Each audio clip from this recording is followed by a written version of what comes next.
Hey guys, so apparently you guys are getting argument, claim, and evidence confused. So we're gonna do this with just a simple argument.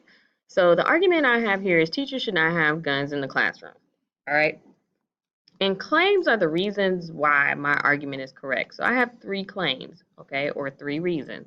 The first claim is the structure of a public education classroom makes this dangerous. Okay.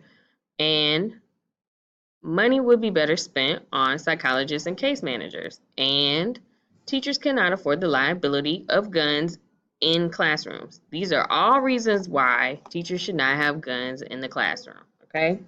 Those are all reasons why I say this argument is correct. Well, in order to support or prove my claims, I need to have evidence. So let's look at claim one. The structure of a public education classroom makes this dangerous. Okay, how? Well, the average American secondary class size is 24 students to one teacher. The students could easily overpower the teacher, and that makes that dangerous. Disciplinary issues are on the rise in a place such as Wichita, which is very little like Texas and has little less issues than we do. 50 they saw a 53% increase in disciplinary issues. That again makes that dangerous. 58% of teachers report their mental health is an issue. Well, we don't want people with mental health issues having guns because that's dangerous. Okay, so that supports claim one, which also is the reason why I believe my argument. All right, so claim two. Money would be better spent on psychologists and case managers. All right. So, what evidence do I have to support my claim?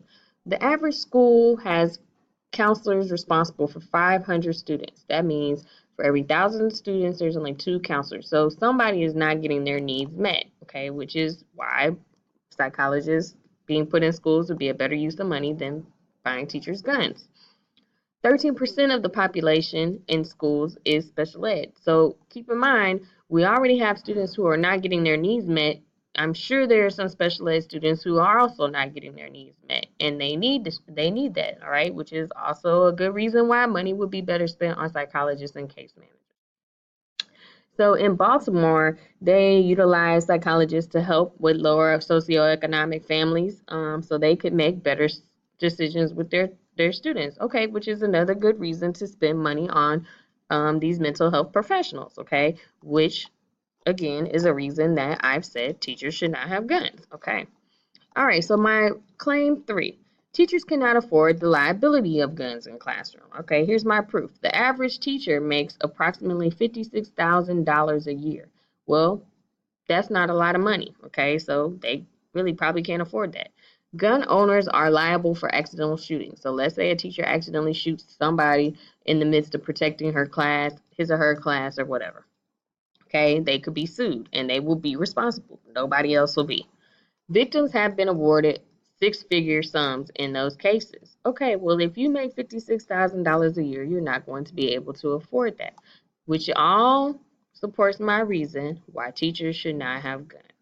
Got it? I hope this helps you guys understand the difference between argument, claim, and evidence.